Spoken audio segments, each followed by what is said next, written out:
Сегодня в туркменской столице состоялись торжественные мероприятия в честь Международного женского дня.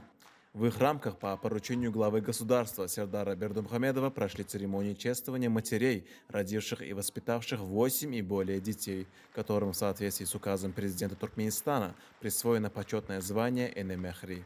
Это звание– высокий знак отличия, большого признания заслуг матери перед обществом и государством, бесценного вклада замечательных женщин в прогресс и процветание Родины. Arkadaşlar kahraman serdarımızın şah serfana münasip bolmağın bizim ahılca maşgalamızı begendirdi, buysandırdı. Biz enelere sarpa koyan, çağalarımızın yaktı gelecek hakkında alıdalar ediyen kahraman arkadağımızın, arkadağlıya kahraman serdarımızın, cağalları sağ, belent başlar aman olsun, tutyan tutumlu işleri hem işe ravaşlıklara beslensin.